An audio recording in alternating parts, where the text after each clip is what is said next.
আজকের ভিডিওটি পুরোপুরি সত্য ঘটনা নিয়ে বানানো একটা মুভিকে নিয়ে।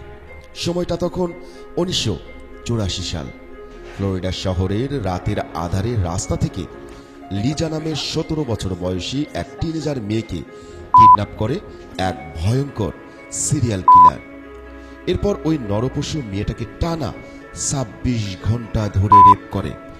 এর আগেও এই কিলার মোট 16টা মেয়েকে রেপ করে মেরে ফেলেছে।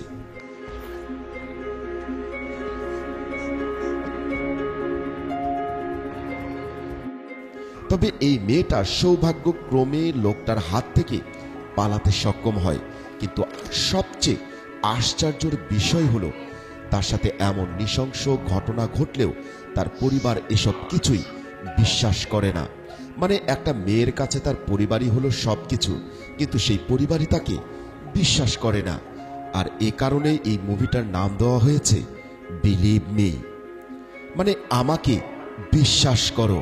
আর হ্যাঁ, গল্পের একেবারে শেষটায় গিয়ে আমি সত্যিকারের লিজার সাথে পরিচয় করিয়ে দেব, যার সাথে এই ঘটনাটি ঘটেছিল, আর সে এখনো এই পৃথিবীতেই বেঁচে আছে। তো কানে হেডফোন লাগিয়ে শক্ত হয়ে বসে পড়ুন। শুরু করছি সত্য ঘটনা অবলম্বনে তৈরি আজকের এই সিনেমার গল্প।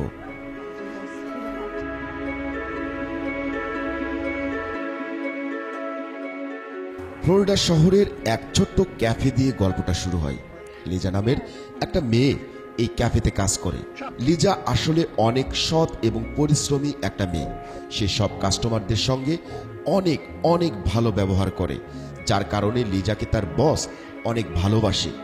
তাই লিজা একদিন তার বসের কাছে গিয়ে প্রমোশনের কথা বললে তার বস দ্বিতীয়বার না ভেবেই লিজাকে সামনের কাউন্টারে বসার অনুমতি দেয়, মানে তাকে ম্যানেজারের দায়িত্ব দিয়ে দেয়। তো যাই হোক, প্রতিদিনের মতো লিজা যখন আজও তার কাজ শেষ করে বাড়ি ফিরছিল, তখন লিজার জীবনের আসল ঘটনা জানা যায়।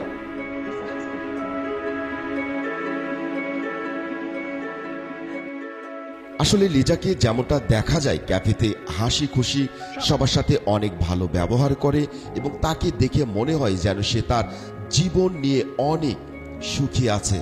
আসলে এটা ভাবাটাই স্বাভাবিক, কারণ লিজার মতো একটা উঠতি বয়সের মেয়ে অনেক হাসি খুশি এবং আনন্দের সাথে থাকবে, এটাই তো স্বাভাবিক। কিন্তু লিজার জীবন পুরোই উল্টো গল্পে ভরা।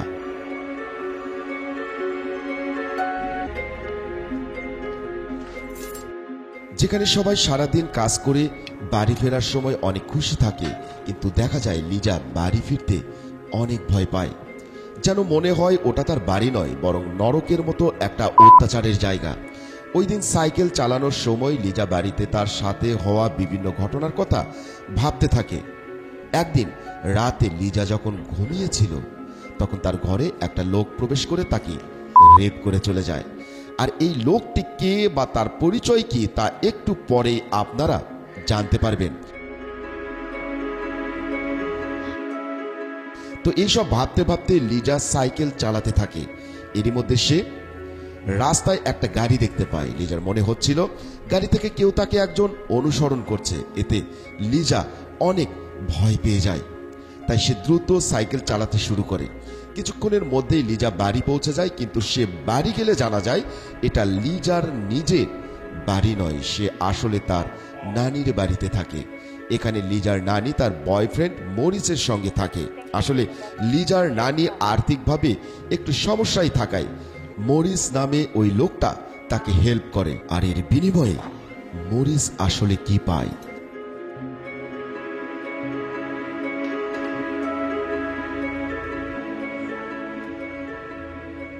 কৌতূহল হচ্ছে আপনাদের? তাই বিনিময়ে লিজার নানি প্রতি রাতে মরিসকে লিজার ঘরে পাঠিয়ে দেয় তাকে ব্যবহার করার জন্য। বাচ্চা মেয়ে লিজা তার নিজের নানির বাড়িতে থেকেও প্রতিনিয়ত রেপের শিকার হয়। এই বিষয়টা নিয়ে লিজা একদমই শান্তি পাচ্ছিল না। সে সবসময় মানসিক যন্ত্রণা এবং টেনশনে জীবন পার করত। আর একটা পর্যায়ে লিজা এই অত্যাচার সহ্য করতে না পেরে সুইসাইড করার সিদ্ধান্ত নেয়। তাই একদিন রাতে ক্যাফে থেকে বাড়ি ফিরে সে একটা সুইসাইড নোটও লিখে। কিন্তু লিজা তো এতটা বড় না, তাই সে সুইসাইড নোট লিখলেও সুইসাইড করার মতো সাহস তার হচ্ছিল না।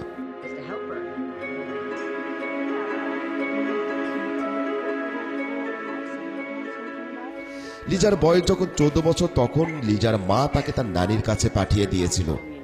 আর তারপর থেকে সে কখনো লিজার কোনো খোঁজ খবর নেয়নি। আর 14 বছর বয়স থেকেই লিজা এই শারীরিক নির্যাতনের শিকার হচ্ছে।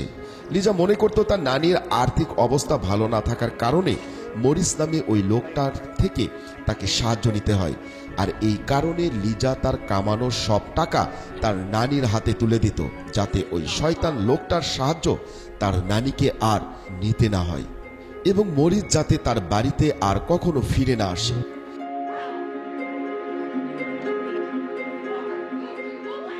কিন্তু দেখা যায় 3 বছর কেটে যাওয়ার পরও কোনো কিছুর পরিবর্তন হয়নি। এতে লিজা বুঝতে পারে তার নানির কোনো আর্থিক সমস্যা নেই। লিজাকে রেপ করার জন্য মরিস তার নানিকে অনেক টাকা দিত, তাই লিজার নানি তাকে টাকার জন্য ব্যবহার করছিল।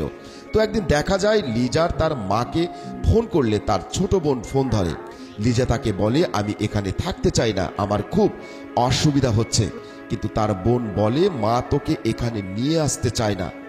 এরপর লিজা তার মাকে সবকিছু খুলে বলে, কিন্তু তার মা লিজার কোনো কথাই বিশ্বাস করে না। উল্টো সে লিজাকে জানায়, তোমাকে পাঠিয়েছি তোমার নানির খেয়াল রাখার জন্য, সুতরাং ফাজলামি না করে মন দিয়ে তোমার নানির দেখাশোনা করো। লিজা মায়ের কথা শুনে বোঝা যায় লিজার জন্য বিন্দুমাত্র চিন্তা নেই তার হৃদয়ে। জন্ম দিয়েই যেন তার কাজ শেষ হয়ে গেছে। আর এই কারণে সে লিজাকে দূরে পাঠিয়ে ঝামেলা শেষ করতে চায়। আসলে লিজার ওপরে হওয়া রোজ রোজ এই অত্যাচারের কথা তার মাও জানত এবং জেনেই কোনো ব্যবস্থা নেয়নি।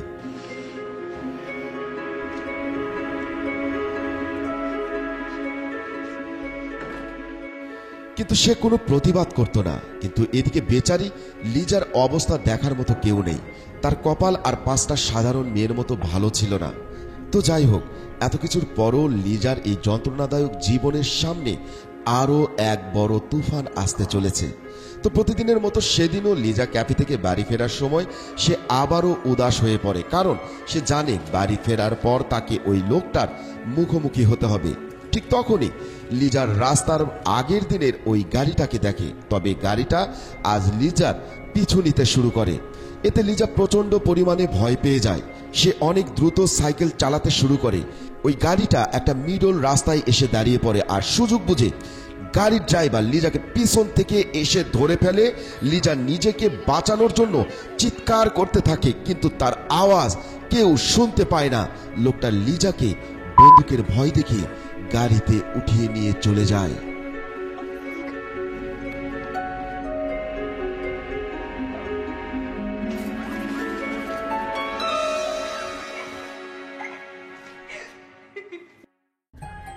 এই লোকটার নাম হলো ববি। সে লিজাকে গাড়িতে তুলে নিয়ে তার চোখ বন্ধ করে রাখতে বলে আর চিৎকার করতে নিষেধ করে, নইলে গুলি করার ভয় দেখায়।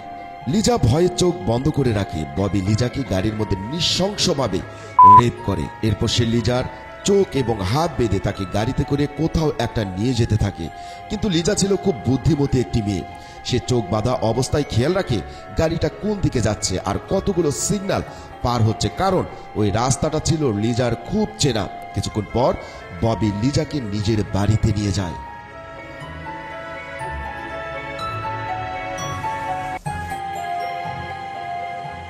সে যখন লিজাকে সিঁড়ি দিয়ে ওপরে নিয়ে যায়, তখন লিজা বাড়ির সিঁড়িগুলো গুনতে শুরু করে। কিন্তু গুনতে শুরু করলে কি হবে, এরপর লিজা আরো বেশি বিপদে পড়ে যায়, কারণ ববি তাকে ওখানে নিয়ে আরো বিভৎসভাবে রেপ করতে শুরু করে। ওই দিন থেকে ববি লিজাকে বন্ধ রুমে চোখ বন্ধ করে রেপ করত। লিজা তখন বুঝতে পারে এই লোকটা পুরোপুরি একটা সাইকো। তবে লিজার সাথে সে যেটা করছে এটা নতুন নয়। লিজা নিজের নানির বাড়িতেও তার বয়ফ্রেন্ড দ্বারা এই শারীরিক নির্যাতনের শিকার হয় প্রতিদিন, প্রতিনিয়ত।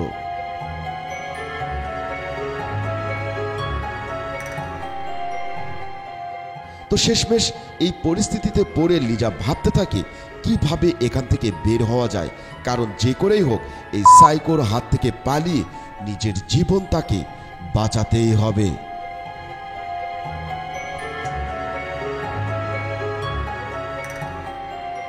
পরদিন লিজা একটা প্ল্যান করে। ববি তার কাছে আসে। তখন লিজা বলে, আমি জানি তোমার জীবনে হয়তো এমন কোনো মেয়ে এসেছিল যে তোমাকে বুঝতে পারেনি।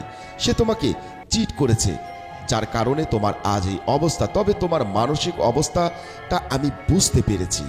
আসলে লিজার টার্গেট ছিল সে এইভাবে মিষ্টি মিষ্টি কথা বলে ববির মন গলিয়ে ফেলবে আর সুযোগ বুঝে পালিয়ে যাবে, কিন্তু তাতে কোনো লাভ হয় না।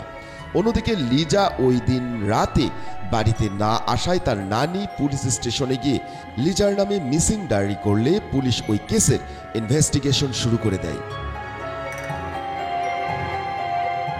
তারা সর্বপ্রথম ওই ক্যাফেতে চলে যায় যেখানে লিজা কাজ করত। সেখানে লিজার বস পুলিশদেরকে জানায় লিজা অনেক কর্মঠ এবং সহজ সরল একটা মেয়ে। সে কখনোই নিজে থেকে পালাতে পারে না, হয়তো কেউ তাকে কিডন্যাপ করে নিয়ে গেছে। তো এরপর পুলিশরা যখন লিজার মায়ের কাছে গিয়ে তার মেয়ের ব্যাপারে জানতে চায়, লিজার মা বলে ও হয়তো তার বয়ফ্রেন্ডের সাথে পালিয়ে গেছে। হায়রে মা, সত্য ঘটনাটাও পুলিশের কাছে লুকিয়ে ফেলে।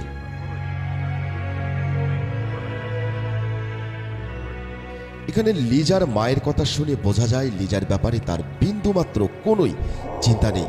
উল্টো নিজের মেয়ের ব্যাপারে উল্টাপাল্টা কথা বলতেও তার মুখে একটুও বাধে না।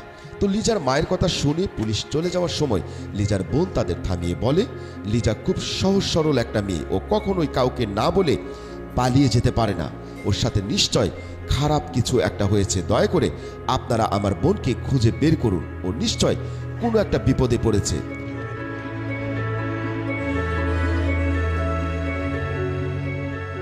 এদিকে ববিকে দেখা যায় সে লিজার কাছে গেলে লিজা তার মুখ বারবার স্পর্শ করার চেষ্টা করে, যাতে সে আন্দাজ করতে পারে যে ববি দেখতে কেমন। তো ওই দিন লিজা ববিকে বলে, আমার বাবার অনেক শরীর খারাপ, আমি ছাড়া তার এই পৃথিবীতে আর কেউ নেই, তাই এই মুহূর্তে তাকে দেখতে আমার খুব ইচ্ছা করছে। এই বলে সে ববির সামনে এটুকু মিথ্যা সিম্প্যাথি নেওয়ার চেষ্টা করে, কিন্তু তাতেও কোনো লাভ হয় না। ববির মন গলে না।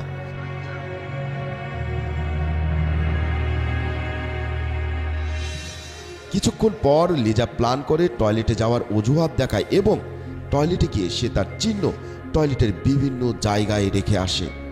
সে তার আঙুলের ছাপ বাথরুমে আয়নায় দিয়ে আসে, এমনকি তার নিজের চুল ছিঁড়ে বাথরুমের বিভিন্ন জায়গায় ফেলে আসে। আর এগুলো সে এই জন্যই করছিল যাতে পরবর্তীতে কেউ তাকে খুঁজতে এলে তারা যাতে এই চিহ্নগুলো খুঁজে পায়।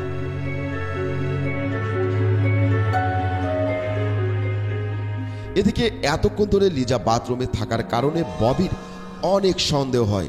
তাই সে বাথরুমের দরজার কাছে গেলে দেখে লিজা ভিতর থেকে দরজা লক করে রেখেছে। এতে ববি প্রচণ্ড রেগে যায়। কিছুক্ষণ পর লিজা বাথরুম থেকে বের হলে ববি প্রচণ্ড ক্ষেপে গিয়ে তাকে মারতে আসে। তখন লিজা তাকে অনেক অনুরোধ করে শান্ত করে।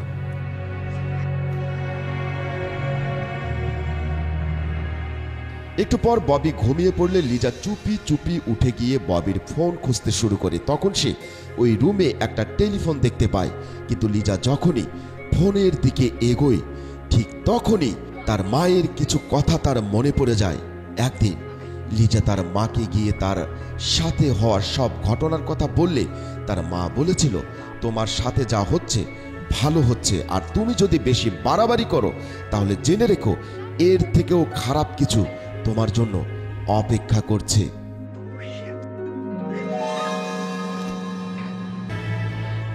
আর এসব কথা ভেবেই লিজা তার মাকে তার ফোন করে না, কিন্তু যখন সে ফোনটা রেখে দিতে যায় তখনই পেছন থেকে ববি এসে তাকে ধরে ফেলে। সে লিজার চুল ধরে বলে, তুমি নিজেকে অনেক চালাক মনে করো তাই না?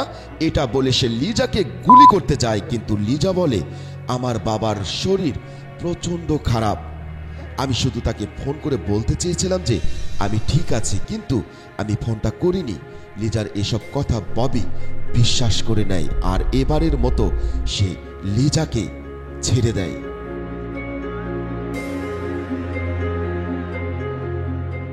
আর ঠিক তখনই হঠাৎ তার বোনের কথা মনে পড়ে যায়। একদিন তার বোন তাকে বলেছিল, জীবনে যত বাধাই আসুক না কেন তুমি কখনো হাল ছাড়বে না। আর দেখা যায় ববি ঘন্টার পর ঘন্টা লিজাকে রেপ করতে থাকে, কিন্তু নিজে থেকে কিছুই বলতে পারছিল না। এখন তার মাথায় শুধু একটা কথাই ঘুরছে, আর তা হলো কিভাবে এখান থেকে পালিয়ে যেতে পারি।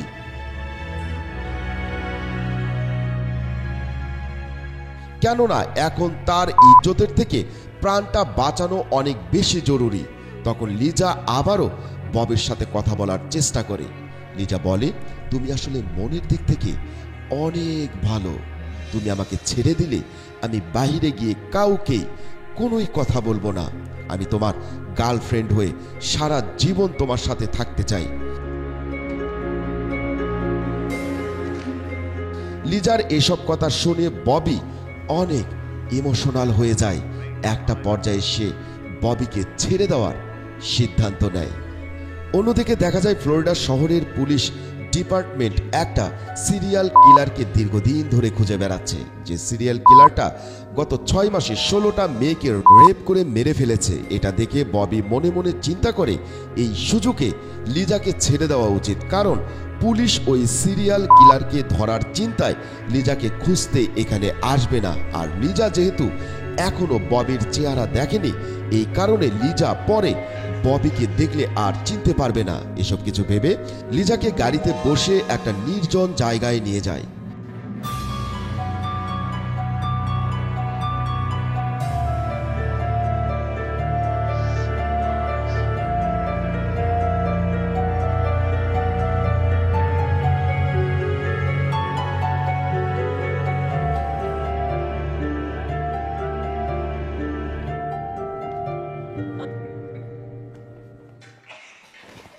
তবে যাওয়ার পথে ববি একটা গ্যাস স্টেশনে দাঁড়ায় গাড়িতে গ্যাস ভরার জন্য। তখন লিজা তার হাতের একটা আঙ্গুল কেটে তার রক্ত গাড়ির সিট কভারে লাগিয়ে দেয়। এরপর ববি লিজাকে ওই নির্জন জায়গায় নিয়ে এসে বলে, 5 মিনিটের মধ্যে আমি এখান থেকে চলে যাব।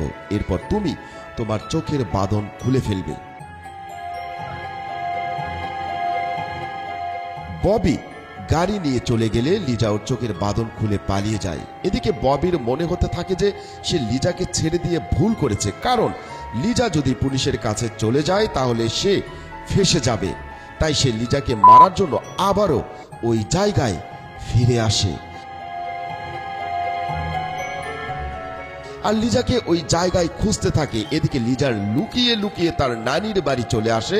লিজা বাড়িতে এসে ওর নানিকে বলে, আমাকে কিডন্যাপ করে নিয়ে গিয়ে রেপ করা হয়েছে। কিন্তু তার নানি কোনো কথাই বিশ্বাস করে না। সে মনে করে লিজা মিথ্যা কথা বলছে। তখন লিজার নানি পুলিশ স্টেশনে ফোন করে জানিয়ে দেয় লিজা বাড়ি ফিরে এসেছে, কিন্তু সে বলেছে ওকে নাকি কেউ কিডন্যাপ করে রেপ করেছে।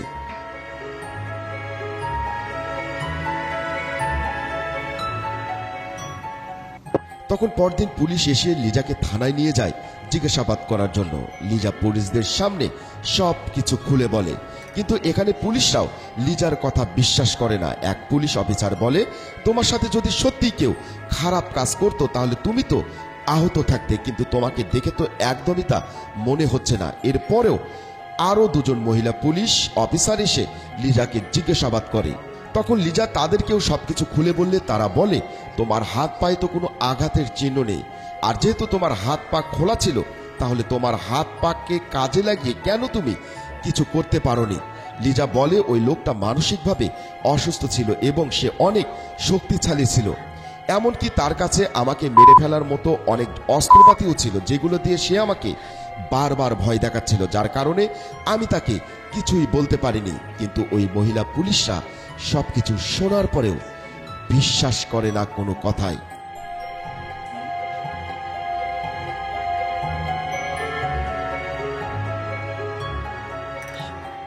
তারা ভাবে এই বাচ্চা মেয়েটা মিডিয়ার অ্যাটেনশন পাওয়ার জন্য এসব মিথ্যা কথা বলছে। তারা নিজেদের মধ্যে বলতে থাকে এই বাচ্চা মেয়েটা হয়তো অনেক বেশি টিভি দেখে, যার কারণে এসব কথা বানিয়ে বানিয়ে বলছে। কিন্তু দেখা যায় এই সময় পুলিশ স্টেশনে একটা গোয়েন্দা টিম উপস্থিত ছিল, যারা ওই সিরিয়াল কিলারকে খোঁজার জন্য কাজ করছিল। কিছুক্ষণ পর ওই গোয়েন্দাদের প্রধান হ্যারি আসে লিজার সাথে কথা বলার জন্য, কিন্তু লিজা তখন চুপচাপ মনমরা হয়ে বসেছিল, কারণ কেউ তার কোনো কথাই বিশ্বাস করছিল না।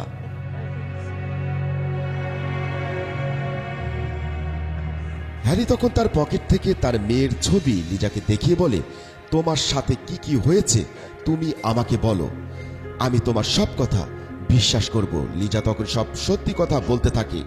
সে বলে, আমাকে যে গাড়িতে কিডন্যাপ করে নিয়ে যাওয়া হয়েছিল সেটা সব সিটগুলো লাল রঙের ছিল। আমি তাতে আমার আঙুল কেটে রক্ত লাগিয়ে দিয়েছিলাম। এমনকি আমাকে রেপ করে ফার্স্ট ফ্লোরে রাখা হয়েছিল। সেখানে 22টা সিঁড়ি ছিল এবং তাতে গ্রিন কার্পেট ছিল। আর সেই মানুষটা বাম হাতে সব কাজ করত। আমি আমার ফিঙ্গারপ্রিন্ট তার বাথরুমে রেখে এসেছি আর তার বেডের নিচে আমার একটা হেয়ারপিন রাখা আছে।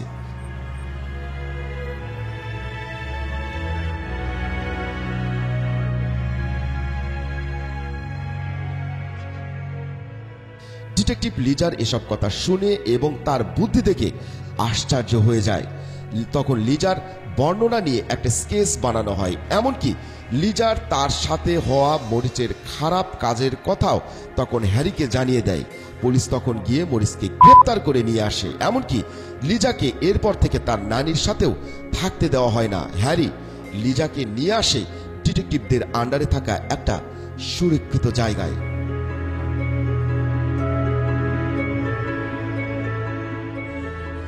এরপর হ্যারি লিজাকে ওই জায়গায় নিয়ে যায় যেখান থেকে সে কিডন্যাপ হয়েছিল। এখানে এসে লিজা গাড়ির মধ্যে চোখ বন্ধ করে বসে এবং সেই দিনটার কথা মনে করতে থাকে যেদিন লিজাকে কিডন্যাপ করে নিয়ে যাওয়া হয়েছিল। লিজা চোখ বন্ধ করে বলতে থাকে সেদিন তাকে কোন রাস্তা দিয়ে নিয়ে যাওয়া হয়েছিল। আর এভাবে সে একটা সময় ওই জায়গাটায় পৌঁছে যায়।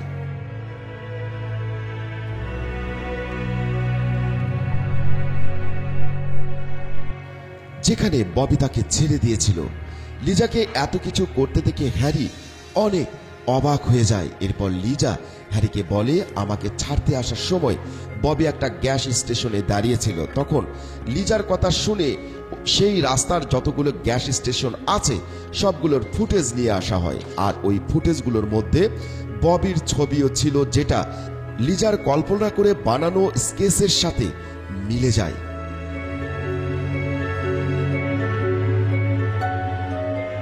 এরপরে ডিটেকটিভ সেই সমস্ত গাড়ির ড্রাইভারদের ছবি তুলে আনে যাদের সিটে লাল রঙের কভার লাগানো ছিল। এর মধ্যে তারা ববির ছবিও তুলে এনেছিল।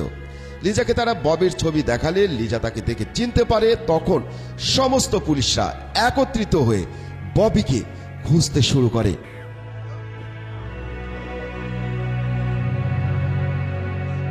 এর কিছুদিন পর হঠাৎ একদিন পুলিশরা ববিকে একটা বাড়ির সামনে থেকে গ্রেপ্তার করে। তখন পুলিশ ববির গাড়িতে চেক করে তাতে লাল সিট কভার দেখতে পায়, যেখানে সত্যি সত্যি রক্তের দাগ লাগানো ছিল। এরপর পুলিশ অফিসারেরা ববির বাড়িতে গিয়ে দেখতে পায় সেখানে আসলেই 22টা সিঁড়ি রয়েছে। এমনকি তারা ববির বেডের নিচ থেকে লিজার হেয়ার পিনটাও খুঁজে পায় আর বাথরুমে গিয়ে লিজার ফিঙ্গারপ্রিন্ট শনাক্ত করে। অন্যদিকে দেখা যায় ববি পুলিশের কাছে সব দোষ স্বীকার করে নেয়। সে বলে সে আজ পর্যন্ত প্রায় 16টা মেয়েকে রেপ করে হত্যা করেছে।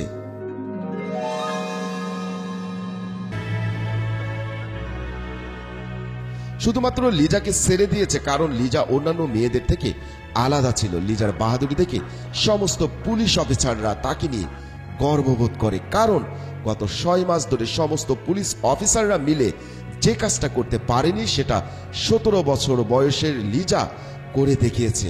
আর তার এই বাহাদুরির জন্য না জানি কত মেয়ের জীবন আজ বেঁচে গেল।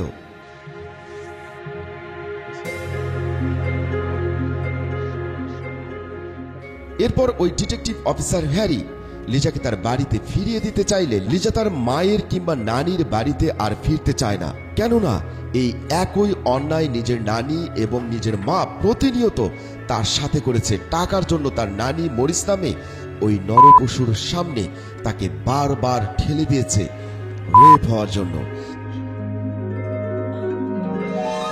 তখন হ্যারি লিজার আন্টির সাথে যোগাযোগ করে, লিজাকে তাদের কাছে দিয়ে দেয়। যেহেতু লিজার আন্টি নিঃসন্তান ছিল তাই তারা লিজাকে দত্তক নেন। ওই দিন তারা লিজার সাথে হওয়া ওই অন্যায়ের জন্য ক্ষমা চান। সাথে তারা এটাও বলে এখন থেকে তারা লিজার খেয়াল রাখবে এবং তার যাবতীয় সব নিরাপত্তার দায়িত্ব নেবে।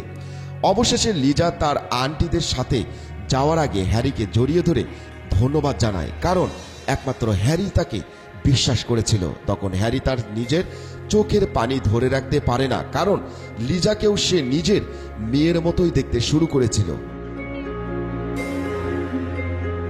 এর কিছুদিন পরেই লিজা তার মায়ের কাছে একটা চিঠি পাঠায়, যেখানে সে লিখেছিল, মা, তুমি সবসময় বলতে যে আমি একটা ভালো লাইফ ডিজার্ভ করি না, কিন্তু তুমি ভুল ছিলে, আর এটা আমি প্রমাণ করিয়ে দেখিয়েছি।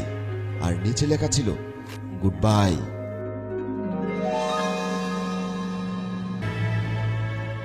এটা দেখে লিজার মা তার ভুল বুঝতে পারে। সে তখন রিয়েলাইজ করে যে সে তার নিজের মেয়ের সাথে কতটা খারাপ কাজ করেছে। আর এখন লিজার ছোট বোনও তার মাকে আর বিশ্বাস করে না। তাই কিছুদিন পরও সেও লিজার কাছে চলে আসে এবং তারা দুই বোনই এখন তাদের আন্টির সাথে নতুনভাবে জীবন শুরু করে। বেশ কয়েক বছর পর লিজাকে দেখা যায় সে এখন একজন পুলিশ অফিসার হিসেবে দায়িত্ব পালন করছে। আর সে বর্তমানে একজন পুলিশ অফিসার হয়ে সব মানুষদের ন্যায় বিচারে সাহায্য করছে। এখন অনেক ভালোভাবে সে তার জীবনটা পার করছে। যদিও তার অতীত ছিল খুবই ভয়াবহ। সে যদি তখন হতাশ হয়ে সুইসাইড করত, তাহলে আজকের অবস্থানে আসতে পারত না।